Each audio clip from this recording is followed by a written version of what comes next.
जरूरी सूचना है आप सभी स्टूडेंट्स के लिए। स्टडी फॉर सिविल सर्विसेज का Android app Google play store में आ चुका है, उसको प्लीज तुरंत इंस्टॉल कर लीजिए। और अगर आप स्टडी फॉर सिविल सर्विसेज के सिर्फ ऐप से कोई भी कोर्स, कोई भी पीडीएफ परचेस करते हैं तो उसमें अप्लाई कूपन, अगर आप ज्ञान सर जो है आप उसमें अप्लाई करते हैं, ये कूपन कोड है, तो उसमें 20% फीस तुरंत माफ हो जाएगी। मतलब 20% डिस्काउंट तुरंत उसमें लग जाएगा।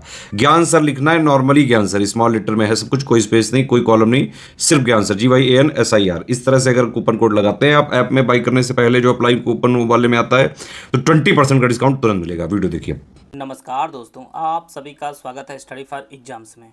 दोस्तों, यह ज्योग्राफी सीरीज का 5वां वीडियो है। इसमें हम लोग इंडियन एंड वर्ल्ड ज्योग्राफी के मोस्ट इंपॉर्टेंट क्वेश्चन को कवर करेंगे। यह आपके आगामी exam UPSSC, junior assistant, UPSC prelims, RO BU से जितने भी आगामी एग्जाम होने वाले हैं उन सभी का काफ़ी बेनिफिशियल साबित होगा। तो आइए हम लोग देखते हैं पहला प्रश्न। मेकांग नदी संदर्भ में यहाँ पे 2 स्टेटमेंट दिया गया है, आपको जो है सही स्टेटमेंट की पहचान करनी है। मेकांग का उद्गम तिब्बत के पठार से होता है।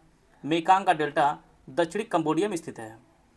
केवल एक सही, केवल 2 सही, दोनों सही, ना तो एक ना ही 2 सही है। मेकांग नदी का जो उद्गम होता है वह तिब्बत के पठार से होता है और यह जो है चीन, म्यांमार, थाईलैंड, लाओस, कंबोडिया, इन सभी देशों जो है होकर बहती है। यह जो नदी है यह आपकी मेकांग नदी है। यह म्यांमार, चीन, लाओस, थाईलैंड, कंबोडिया और वियतनाम से होकर गुजरती है। दूसरा जो स्टेटमेंट है ये आपका गलत है कि मेकांग का जो डेल्टा है ये दक्षिणी कंबोडिया में नहीं स्थित है, बल्कि दक्षिणी वियतनाम में स्थित है। ये आपका दक्षिणी वियतनाम में स्थित है। तो केवल पहला जो स्टेटमेंट हुआ आपका वो आपका सही है। मेकांग नदी जो है यह विश्व में 13वीं सबसे लंबी जो है नदी है और इसका जो डेल्टा का जो क्षेत्रफल है वह 40,500 वर्ग किलोमीटर जो है इसका डेल्टा का क्षेत्रफल है। तो इसका जो ऑप्शन ए है वो आपका सही है। निम्नलिखित में से कौन से देश बाल्टिक सागर के तट पर स्थित नहीं है? लातविया और पोलैंड, लातविया और रूस, स्वीडन और रूस, स्वीडन और नॉर्वे। यह आपका बाल्टिक सागर है। बाल्टिक सागर से सटे जो देश हैं इनमें आपका स्वीडन है, फिनलैंड है, यह आपका स्वीडन है, जर्मनी है, लिथुआनिया है, लातविया है, इस्टोनिया है, फिनलैंड है। ये सभी देश जो है इसकी सीमा पर स्थित है। यहाँ पर पूछा जा रहा है कौन जो है इसके तट पर स्थित नहीं है, तो यहाँ पर आप देख पा रहे हैं नॉर्वे जो है यह इसकी सीमा जो है इसकी सीमा साझा नहीं होती है। तो स्वीडन और नॉर्वे की जो है सीमा साझा नहीं होती है बाल्टिक सागर से। इसका जो ऑप्शन डी है वो आपका सही है। आते हैं अगला प्रश्न लोग।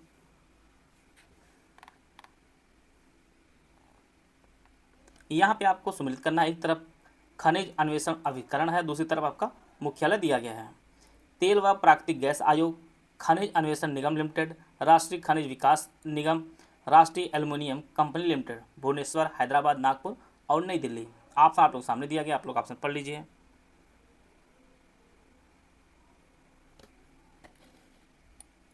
नई दिल्ली में तेल व प्राकृतिक गैस आयोग है। खनिज अन्वेषण निगम लिमिटेड का जो मुख्यालय है वह नागपुर में है। राष्ट्रीय खनिज विकास निगम का जो मुख्यालय है वह हैदराबाद में है और राष्ट्रीय एल्युमिनियम कंपनी लिमिटेड का जो मुख्यालय आपके भुवनेश्वर में है। तो इस प्रकार जो है इसका जो ऑप्शन सी है वह आपका सही है। तेल व प्राकृतिक गैस आयोग का मुख्यालय नई दिल्ली में है, खनिज अन्वेषण निगम लिमिटेड का मुख्यालय नागपुर में है, राष्ट्रीय खनिज विकास निगम का मुख्यालय हैदराबाद में और राष्ट्रीय एल्युमिनियम कंपनी लिमिटेड का मुख्यालय भुवनेश्वर में है। तो इसका जो ऑप्शन सी है वह आपका सही है। सकोत्रा द्वीप के संदर्भ में यहाँ पे 2 स्टेटमेंट दिया गया है। यह ओमान का एक द्वीप है जो अरब सागर में स्थित है। इसे 2008 में यूनेस्को द्वारा विश्व प्राकृतिक विरासत स्थल के रूप में जो है नामित किया गया था। केवल एक सही है, केवल 2 सही है, ना तो एक ना ही 2 सही है, दोनों सही है। सकोत्रा जो द्वीप है यह ओमान का द्वीप नहीं है। सकोत्रा द्वीप जो है यह यमन का द्वीप है। यह जो है यमन का एक द्वीप है। यह आपका सकोत्रा द्वीप है और इस पे जो अधिकार है वह यमन का है। तो पहला जो स्टेटमेंट गलत है। दूसरा जो स्टेटमेंट है वह आपका सही है। 2008 में यूनेस्को द्वारा विश्व प्राकृतिक विरासत स्थल के रूप में जो है नामित किया गया है इसे। तो केवल 2 इसका सही आंसर है, ऑप्शन बी इसका सही आंसर है। आते हैं अगला प्रश्न लोग। निम्नलिखित में से भारत के पूर्व तट पर स्थित सबसे बड़ी लैगून झील कौन सी है? पुलिकट, चिल्का, कोलेरू, काली वैली। तो इसका जो सही आंसर है वो ऑप्शन बी चिल्का जो है यह भारत के पूर्वी तट पर स्थित सबसे बड़ी लैगून झील है, और यह चिल्का जो है यह आपके उड़ीसा में स्थित है। यह उड़ीसा में स्थित है और यह जो है खारे पानी की एशिया की सबसे बड़ी झील है। पुलिकट झील जो है यह आंध्रा और तमिलनाडु के सीमा पर स्थित है और यह भी जो है खारे पानी की झील है। कोलेरू झील जो आपके आंध्र प्रदेश में स्थित है, यह आपके मीठे पानी की झील है। और काली वैली जो है ये तमिलनाडु में स्थित है। ये सभी चीज़ें आप लोग नोट करते चलिएगा, परीक्षा के लिए काफ़ी उपयोगी है। तो चिल्का झील आपके उड़ीसा में है और यह जो है भारत के पूर्वी तट पर स्थित सबसे बड़ी लैगून झील है और यह खारे पानी की झील है। बालकास झील जो है किस देश में स्थित है? कजाकिस्तान, किर्गिस्तान, रूस या तुर्कमेनिस्तान। यहाँ पे मैप प्रदर्शित किया गया है। बालकास झील जो है यह कजाकिस्तान में स्थित है। यह कजाकिस्तान का मैप है और यह आपकी बालकास झील है। तो इसका जो ऑप्शन ए है वो आपका सही है। बालकास झील जो है यह कजाकिस्तान में है और कजाकिस्तान की राजधानी आपकी अस्ताना है। अस्ताना जो है कजाकिस्तान की राजधानी है। आते हैं अगला प्रश्न लोग। यहाँ पे आप पहचानना कौन सा ही सुमिलित नहीं है? बटेश्वर, देवा शरीफ, संकीसा, बिठूर, आगरा, जौनपुर, फर्रुखाबाद और कानपुर। बटेश्वर जो मेला है आपके आगरा में लगता है। संकीसा जो बौद्ध तीर्थस्थल है आपके फर्रुखाबाद में है। बिठूर जो दर्शनीय स्थल है आपके कानपुर में है। देवा शरीफ जो है जौनपुर में नहीं है, देवा शरीफ यहाँ बाराबंकी में है। एक धार्मिक स्थल है देवा शरीफ। तो इसका जो ऑप्शन बी है वो आपका सही है। जैसे आर 2023 का मेंस पेड ग्रुप हमारा लॉन्च किया गया है, जिसमें आपको जीएस पेड ग्रुप की जो फीस रखी गई है वो 1800 रुपये है और इसमें जो है 120 नंबर की आपको पूरी तैयारी कराई जाएगी। कन्वेंशनल हिंदी पेड ग्रुप है, इसकी जो फीस वो आपकी 2200 रुपये है। इसमें 100 नंबर कन्वेंशनल और 60 नंबर जो है ऑब्जेक्टिव, टोटल 160 नंबर की तैयारी कराई जाएगी। निबंध का जो ग्रुप हमारा हुआ 1800 रुपये है। इसमें आपको 120 नंबर की पूरी जो है तैयारी कराई जाएगी। इस ग्रुप में इससे के प्रीवियस ईयर पेपर दिए जाएंगे। ग्रुप में 30 मॉडल इससे दिए जाएंगे और मॉडल इसे ग्रुप जो है ज्वाइन करते ही आपको प्रदान किए जाएंगे। 30 नए निबंध की प्रैक्टिस करवाई जाएगी, जिनमें कंप्लीट आंसर राइटिंग फीडबैक दिया जाएगा। हिंदी कमियों को दूर किया जाएगा। निबंध के साप्ताहिक टास्क का जो है शेड्यूल ग्रुप में बताया जाएगा। ओनली पेड क्विज का जो ग्रुप आपका 900 रुपये है। इसमें आपको जीएस और वस्तुनिष्ठ हिंदी की जो है मोस्ट इंपॉर्टेंट क्वेश्चन की क्विज कराई जाएगी। इनमें से आप कोई भी पेड ग्रुप ज्वाइन करना चाहते हैं तो ये हमारे 3 नंबर दिया गया, इसमें कॉल व्हाट्सएप पर जो है जानकारी प्राप्त कर सकते हैं और अपनी तैयारी को और बेहतर कर सकते हैं। यूरोप की राइन नदी के संदर्भ में 2 स्टेटमेंट दिया गया है, आपको सही स्टेटमेंट की पहचान करनी है। राइन नदी उत्तरी जर्मनी को औद्योगिक गतिविधियों के लिए एक महत्वपूर्ण मार्ग है। रॉटरडैम का बंदरगाह राइन नदी के मुहाने पर स्थित है। केवल एक सही है, केवल 2 सही है, दोनों सही है, ना तो एक ना ही 2 सही है। ये आपकी राइन नदी है और राइन नदी जो है बहते हुए कई देशों से बहते हुए यह जो नदी है यह स्विस आल्प्स से निकलती है और अंत में जो है उत्तरी सागर के मुहाने पर स्थित रॉटरडैम जो है स्थित है आपका। तो जो दूसरा स्टेटमेंट आपका सही है। राइन नदी जो है उत्तरी जर्मनी की औद्योगिक गतिविधियों के लिए महत्वपूर्ण नहीं है, बल्कि यह पश्चिम जर्मनी की है। ये जर्मनी है और ये आपके पश्चिम में है। तो जो पहला स्टेटमेंट आपका गलत है, दूसरा स्टेटमेंट जो आपका सही है। रॉटरडैम का जो बंदरगाह है यह राइन नदी के मुहाने पर स्थित है और पहला जो स्टेटमेंट वो गलत है, क्योंकि राइन नदी जो है पश्चिमी जर्मनी की औद्योगिक गतिविधियों के लिए जो है एक महत्वपूर्ण मार्ग है। तो बी ऑप्शन इसका सही है। आते हैं अगला प्रश्न। उत्तर प्रदेश में मयूर संरक्षण केंद्र किस जनपद में स्थित है? महोबा, मथुरा, मैनपुरी या महाराजगंज। तो इसका जो सही आंसर है वो ऑप्शन बी मथुरा में स्थित है, मयूर संरक्षण केंद्र। बी ऑप्शन इसका सही है। फिलीपींस और वियतनाम के बीच निम्नलिखित में से कौन सागर स्थित है? फिलीपीन सागर, पूर्व चीन सागर, दक्षिण चीन सागर या सिलिबीस सागर। यहाँ मैप का प्रयोग किया गया है, आप लोग आसानी समझ सकते हैं।